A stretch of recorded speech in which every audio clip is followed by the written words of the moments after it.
Dzień dobry, witamy tego Dzień dobry. ślicznego popołudnia. Z tej strony Mateusz Lech oraz Paweł Jeżowski i zapraszamy na nasz komentarz dnia. Dzisiaj, jak widzieliście zapewne tytuł lub miniaturkę, porozmawiamy sobie o oligarchach, którzy w Rosji dostali taką lekką potwarz od Putina. Zaczynają, tak. Potwarz? Nie. Tak, dobierają się do On ich tyłka. obraził? Nie. Wydaje mi się, że tak, bo złamał, wieloletni układ między nimi, Tak. że oni sobie tam biznesy robią, a on im się nie wtrąca. A w zamian za to oni nie wtrącają mu się we władzę. Politykę. Tak. W politykę. I wydaje mi się, że to tymi przepisami nastąpiło pewne złamanie tego układu. A o co chodzi dokładniej, to chciałbym, żebyś powiedział, gdyż w zeszłym tygodniu zrobiliśmy odcinek, do którego odsyłamy, o komisarzach walutowych, którzy będą kontrolować firmy, jeżeli chodzi o przepływ waluty. Natomiast mamy nowe informacje. Tak, no to może tak, powiedzmy sobie jedną rzecz. Tej informacji, którą dzisiaj publikujemy, tak jak poprzedniego odcinka, nie dowiecie się i nie zobaczycie w mediach polskich, ani w mediach światowych, bo to się nie przebiło. Natomiast waga tego, w mojej ocenie, no jeżeli chodzi o ten rok, to jest jedna z ważniejszych informacji.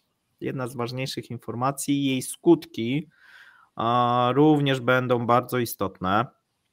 I tutaj z tym być może będzie również tak, że być może nastąpią w związku z tym w przyszłości jakieś zmiany polityczne i jeżeli będziecie odszukiwać, dlaczego te zmiany polityczne nastąpiły, no to warto wtedy odgrzebać ten nasz dzisiejszy To jest ten kamyczek, który może uruchomić lawinę później. Tak, bo oczywiście może się tak nie wydarzyć, natomiast jak zwykle, no tutaj szanse, że coś się złego reżimowi wydarzy, są duże, ale o tym na końcu. Natomiast powiedzmy, co może do tego doprowadzić i co się tak naprawdę wydarzyło. A więc przypomnijmy, że rząd zaczął wprowadzać pewne ograniczenia dotyczące eksporterów i zaczął wprowadzać tak zwane cła eksportowe, czyli dodatkowe opłaty na eksporterów. I to jeszcze w tej pierwszej fazie nie wyglądało jakoś bardzo groźnie, czyli tam dodatkowe 7%. Co prawda kilka branż i kilka firm może znaleźć się na granicy bankructwa, natomiast to nie jest jakimś tam wielkim problemem dla rosyjskiego reżimu. Wprowadził za to w zeszłym tygodniu następne obostrzenie związane z nakazem sprzedaży waluty. Czyli jeżeli z grubsza firma posiada walutę lub spółki należące do tej firmy posiadają walutę, no to w przeciągu 2 dni muszą tą walutę sprzedać, czyli uzyskują jakieś tam dochody z eksportu, no i żeby nie przetrzymywali waluty, głównie tutaj juanów, dolarów, ponieważ one są potrzebne rosyjskiemu rynkowi, no to jest nakaz, że mają 2 dni na sprzedaż. W związku z tym są takie 2 nakazy związane z tym, że cło eksportowe należy płacić w zależności od wysokości kursu dolara oraz, że trzeba przede wszystkim sprzedać tą walutę w odpowiednio szybkim czasie, żeby nie przetrzymywać, trzeba wprowadzić jakąś kontrolę i jakiś monitoring. I od tego się zaczęło. I o tym mówiliśmy w poprzednim... Od tego się nie zaczęło. Zaczęło się od tego, że rubel się gwałtownie osłabia. I no to tak, ale powodowało... zaczęło się od tego... Moment, no dobra, no to cofniemy się, że zaczęło się od tego, że Rosja w 2014-15 najechała na Ukrainę, albo że była rewolucja październikowa, tak? I teraz mamy... No tak, oczywiście, że dolar się... Tak, to był jak gdyby ten pretekst do tego, żeby tutaj wprowadzić takie dodatkowe możliwości finansowania, no bo też powiedzmy sobie, że oprócz tego, że, bo ty mówisz, że to było spowodowane, że dolar się umacniał, a rubel się osłabiał. Częściowo tak, ale również pamiętaj, że te cła eksportowe mają na celu po prostu zebranie dodatkowej kasy dla rządu, no bo już sobie zapisali, że to będzie około 700-800 miliardów rubli, tak, no, czyli to jest około 7-8 miliardów dolarów rocznie. No jest jakiś dodatkowy pieniądz, po który warto się schylić. Natomiast mamy dzisiaj ciąg dalszy, bo my sobie dywagowaliśmy, jak to może zostać wprowadzone i tutaj zwracaliśmy uwagę, że brak jest systemu i rozwiązania takiego systemowego, który by monitorował te przepływy walutowe rosyjskich firm. No i okazuje się, że rosyjski rząd również to zauważył, ponieważ najpierw mieliśmy dekret Putina, który nakazał zróbcie coś, potem rząd zaczął to analizować, wprowadził pewne pierwsze przepisy, natomiast stwierdził, że instytucja kontrolująca, czyli Rosneft Monitoring, nie posiada ani systemu, ani w tym momencie możliwości do monitorowania przepływów i transakcji. No i zaczął jak gdyby drążyć ten temat, no i wyszło mu, że ten system do monitorowania walut to musi być taki system do rozliczeń całego handlu zagranicznego, jeżeli chodzi o duże firmy. W przypadku małych firm być może nie zostaną oni objęci tym, natomiast w przypadku dużych firm no trzeba monitorować i zarówno tą firmę, jak i firmy zależne, no i jak i również firmy, i tu wkraczamy właśnie w to pole, gdzie oligarchowie mogą mieć problem, jak i również firmy zagraniczne. Ja tu tylko, Paweł, przerwę i powiem naszym widzom, którzy może zaczynają od tego wideo. Pod tym filmem w opisie podeślę link do pierwszej tak jakby części dotyczącej komisarzy walutowych. Warto obejrzeć te dwa filmy wspólnie, żeby mieć cały obraz sytuacji, więc gorąco zachęcam, jeżeli Was interesuje ten temat, możecie w tym momencie przerwać, cofnąć się do pierwszego i później wrócić do nas. Czyli okazuje się, że jeżeli, my to mówiliśmy, że takie pewne potrzeby są, no bo inaczej ten system będzie dziurawy, nie? No i rząd też stwierdził, że to trzeba w takim razie monitorować i zarówno tą firmę, ich transakcje, ich przepływy i tak jak mówiliśmy, nie tylko sprzedaż, ale kupno również waluty. I to ma się odbywać, jak i również firm zależnych. No bo tu możemy mieć taki ciąg, czyli Rosneft posiada ileś spółek, te spółki posiadają następne spółki, tu mamy różnych udziałowców, no zaczyna to być skomplikowane, plus jeszcze udziałowców zagranicznych, plus spółki zagraniczne. No żeby to miało sens, według rządu, to należy wprowadzić monitoring całości. No i tu się pojawia pewien problem. Bo w przypadku takiego monitoringu różne rzeczy mogą zostać odkryte.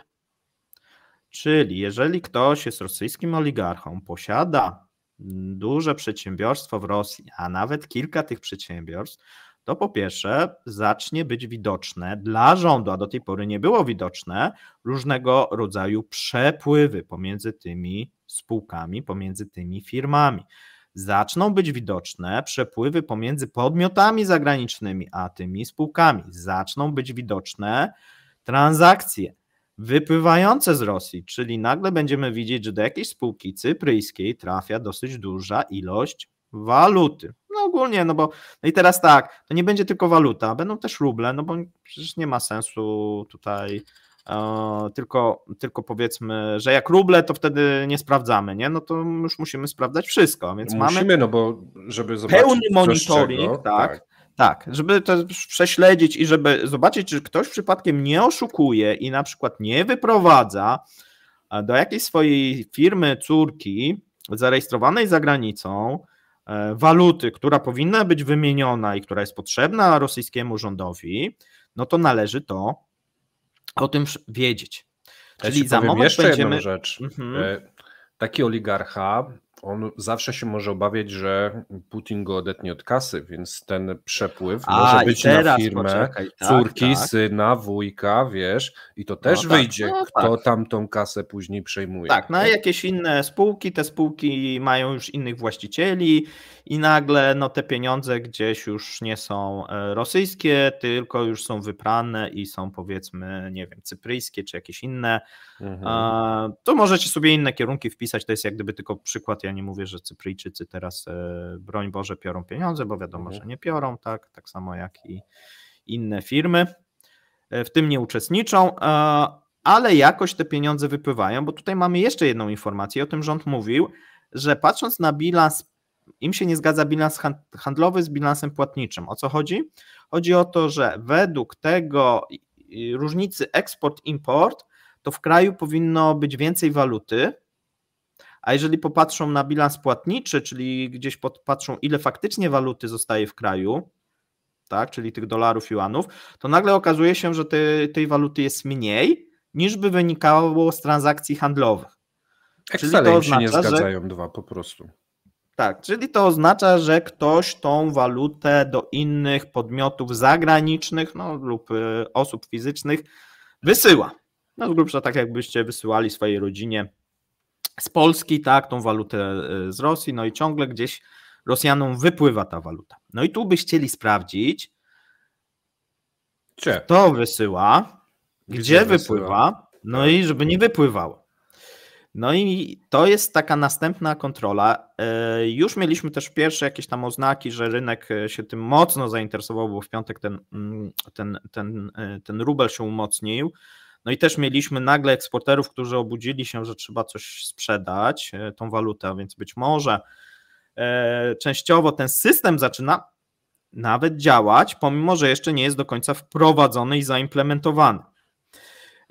Ale wracając do tego, czyli mamy informacje dotyczące oligarchów, gdzie wysyłają pieniądze, w jakiej wielkości.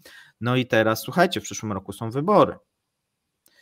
I mając tą informację, można to w różny sposób wykorzystać. Czyli po pierwsze można przeciwdziałać, żeby oligarchowie nie wysyłali tych pieniędzy. Oni mogą wysłać na Cypr, z Cypru przyjdzie do Rosji już w innym miejscu na sponsora, na przykład przeciwnika Putina. Na przykład, tak, natomiast wiesz, tak, mogą widzieć różnego rodzaju jakieś takie przepływy, a więc dosyć istotne takie informacje, które umożliwią przede wszystkim Putinowi kontrolę oligarchów.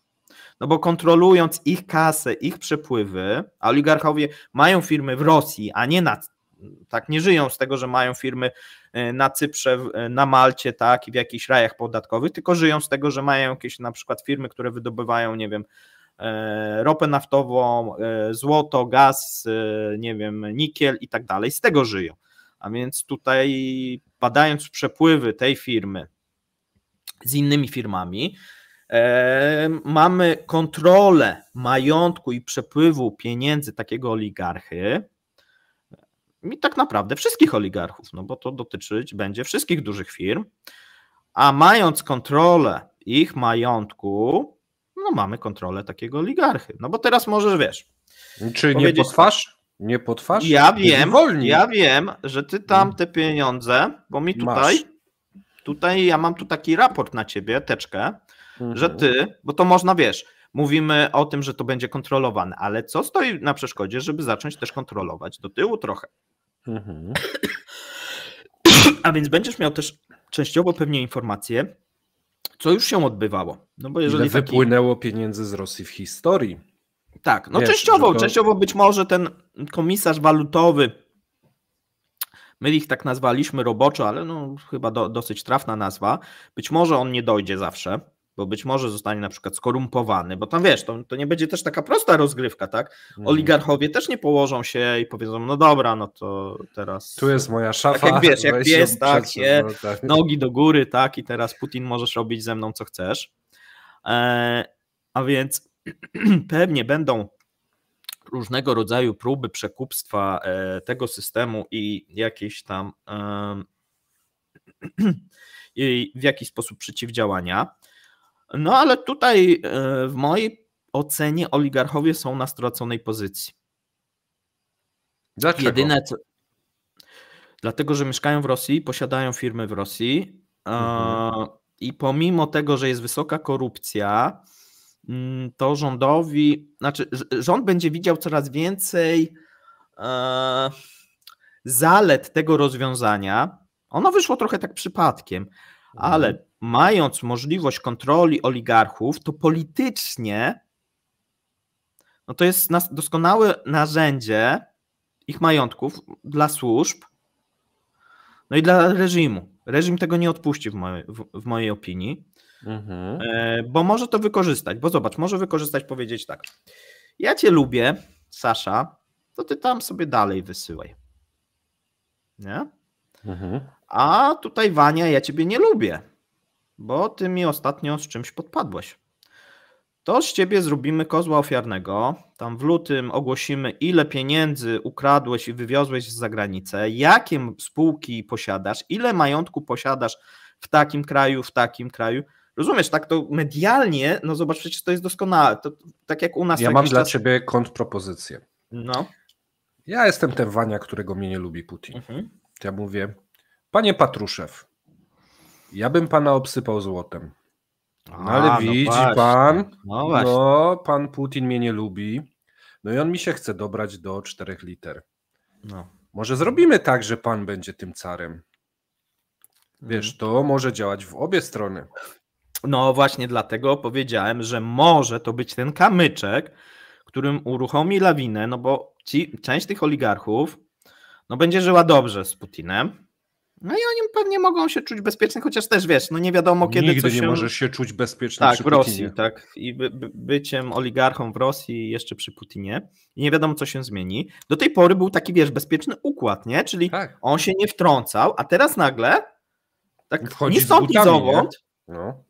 Wchodzi z butami, dobra. Wcześniej jakieś tam zwiększanie podatków, podatek od nadmiernych zysków, dobra, to oni wszystko łykali, no to okej. Tu zapłacimy z firmy, ale naszą działkę i tak kontrolowanie naszej kasy, co my robimy i gdzie my wysyłamy tą kasę, no to już zaczyna być dla nich niebezpieczne. No bo nie wiadomo, jak władza to użyje. No raczej mając już zebrane te informacje, no będzie kusiło pewnie reżim, żeby użyć, tak jak powiedziałem, tego wywyższyć, tego rzucić głubince na pożarcie, powiedzieć, że to ten zły oligarcha i przegrywamy wojnę. On wyprowadzał miliardy, wiesz, rubli za granicę, macie, kamieniujcie go. Tak, macie, kamieniujcie, tu są dowody, no i to będą dowody i wszystko będzie prawda, tak? Tylko, że 60 innych ma dokładnie to samo, tylko od nich jest no ale wiesz, nic. No i właśnie, i tu będzie taka rozgrywka, żeby zastraszyć, nie? Rzuci się na przykład 3 na pożarcie, tak? Tutaj społeczeństwu, to ja ci a żeby powiem, 60 się bało. No to Przy ja czym ci powiem, może że być jakbym był takim Wanią, to ja bym powiedział, kurde, trzeba to uciąć już u źródła, bo to się może źle rozwinąć. No i teraz wiesz, jest pytanie, czy Wania z Saszą tam się dogadają i zrobią jakiś przewrót i powiedzą, nie no, to doprowadzi do naszego bankructwa, bo wiesz, możesz sobie wyobrazić w tym momencie, że kontrolujesz, potem możesz stwierdzić, mogą wycinać wiem, ile oni kasy mają, tak? Po jednym. Wiem, ile oni bo nagle Putin się dowie, ile oni kasy mają faktycznie. Teraz podejrzewał, coś tam wiedział, no służby działały, no ale tu będzie miał na czarno na białym wszystkie transakcje, wszystkie pasywa, wszystkie aktywa, bo to, co się właśnie pojawiło w piątek, firmy mają obowiązek i będzie monitorowane, będą wszystkie aktywa i wszystkie pasywa firmy, czyli już nie tylko transakcje, czyli cały majątek. To ja ci powiem więcej. I nie tylko firm rosyjskich, ale firm zależnych i firm zagranicznych. To ja ci powiem więcej. Pamiętasz te afery, jak okazywało się, że rosyjskie wojsko było tylko na papierze, a miało bardzo wiele niedopracowanych tematów? Nie było tego, nie przeprowadzony remont, gdzieś ta kasa popłynęła, nie? To też gdzieś może wyjść, bo to pewnie spółki zależne, jedna z drugą, coś tam, to jakbyś zaczął kopać... Dużo rzeczy może wyjść, tak? Oczywiście jest tutaj pewien minus tego rozwiązania, ponieważ jest to skomplikowane. Tu potrzeba jeszcze też ludzi, to nie pojedyncze osoby, potrzeba system informatyczny zacząć wdrażać. To może potrwać też, ale nawet jeżeli zaczną robić, no to już pewne rzeczy pewnie zaczną wychodzić dosyć szybko, nie? I tutaj też będzie, myślę, dosyć duży nacisk właśnie reżimu, żeby mieć tutaj tą kontrolę jak najszybciej i żeby to faktycznie wdrożyć, no bo to daje, to co powiedziałem, tą polityczną, polityczną, nie wiem, tam przewagę czy kontrolę nad tymi oligarchami.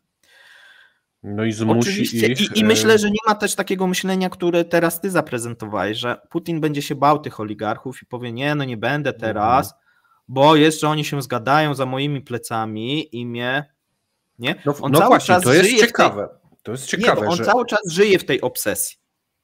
Tak jak każdy dyktator żyje w obsesji, że oni spiskują przeciwko mnie, że nikomu nie można ufać, że trzeba na wszystko uważać, czyli on nie będzie szedł w tym kierunku, żeby ich jakoś ułagodzić, tylko odwrotnie, żeby teraz przykręcić śrubę, a jak będzie miał pierwsze informacje, że tutaj ten gdzieś tam ma konta, ten i tak dalej, co na przykład nie było wcześniej może dla niego oczywiste, to będzie jeszcze go bardziej utwierdzać, że wszyscy kradną, wszyscy oszukują, wszyscy spiskują i trzeba coś z tym zrobić. Czyli ten syndrom jak gdyby radykalizm jego będzie się zwiększał.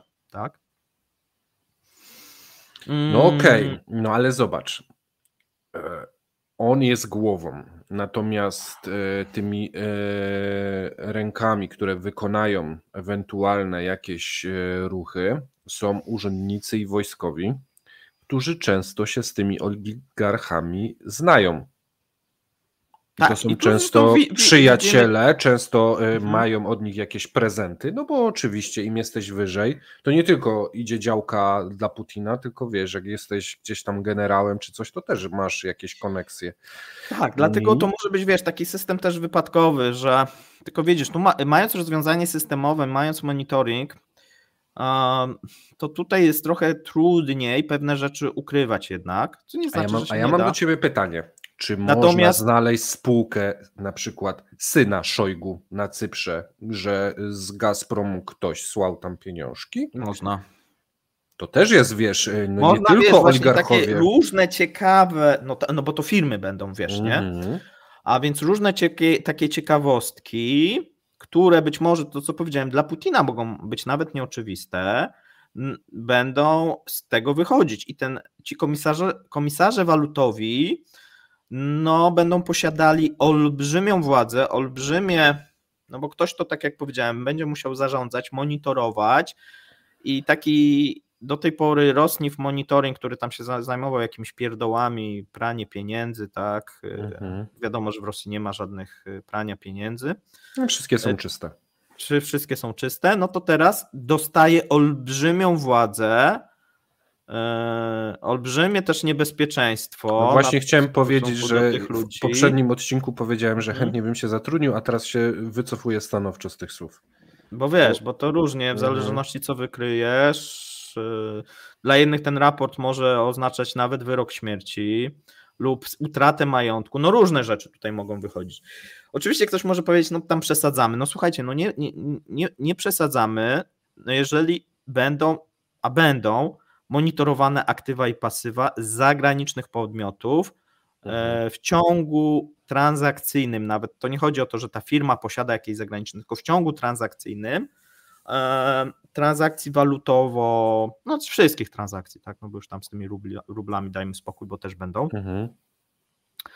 No co oznacza jak gdyby, no powrót trochę do tego, co było w Soviet Union, nie? No bo tam nie miałeś jakichś wolnych przepływów kapitału, a więc władza wiedziała dokładnie, kto posiada jaki majątek, gdzie ten majątek, no i dzięki temu służby miały władzę. A pamiętaj, kto rządzi w Rosji? No człowiek, który, że tak powiem, wyrósł ze służb. A więc jemu takie myślenie bardzo odpowiada, że będzie miał w końcu kontrolę nad swoimi często przeciwnikami, no bo on często, postrzega część przynajmniej tych oligarchów, nie wiadomo też którzy, na pewno spiskują przeciwko niemu. No i co? I jeszcze się okaże, że to prawda, bo teraz zaczną faktycznie spiskować.